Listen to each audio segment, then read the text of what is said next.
2024 লোকসভা নির্বাচনের বুথ ফেরত সমীক্ষা। পশ্চিমবঙ্গে 42টি আসন।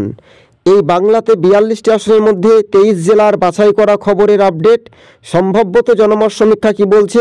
উত্তর 24 পরগনা, দক্ষিণ 24 পরগনা, দুই জেলার মধ্যে যদি আমরা দেখি, বসিরহাট লোকসভা কেন্দ্রটি আইএসএফের দখলে যাওয়ার একটা সম্ভাব্যত চান্স রয়েছে, এবং ডায়মন্ড হারবার, এই দুটি লোকসভা কেন্দ্রে কিন্তু একটা বড় ফ্যাক্টর হতে পারে আইএসএফ।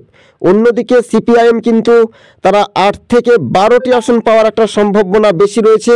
কংগ্রেস 5 থেকে 6টি আসন পেতে পারে, এবং বিজেপি তৃণমূলের কাছে কতটা অক্সিজেন দেখার বিষয় রয়েছে। কেননা 2019-এর লোকসভা নির্বাচনে বিজেপি তারা 18টি আসনে জয়ী হয়েছিল।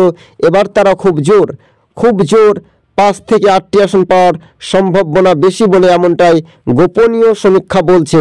কিন্তু তৃণমূল তারা পেতে পারে 15 থেকে 22 কিংবা 20টি আসন পাওয়ার একটা সম্ভাবনা বেশি থাকার একটা জরুরি বলে মনে করানো হচ্ছে। তবে হ্যাঁ, রাজ্যে চাকুরির কেলেঙ্কারি, বিরোধীদের মিথ্যা মামলা দিচ্ছে তৃণমূল পুলিশ বেছে বেছে, এটা একটা অভিযোগ করছে বিরোধী রাজনৈতিক দলগুলো। কেননা সেখানে তাদের মিছিল বা সভাতে অনুমতি দেওয়া হচ্ছে না, তাদের অনুমতি নিতে গেলে হাইকোর্টে আইনের দ্বারস্থ হতে হয়।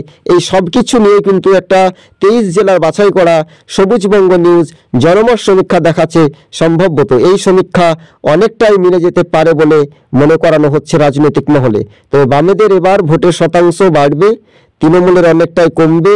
তৃণমূল কতটা অক্সিজেন অর্থাৎ সহযোগিতা বাড়িয়ে ফের তৃণমূল একবার বলেছিল 2019-এ 42, সেটা কিন্তু কমে তাদের 22 হয়েছিল।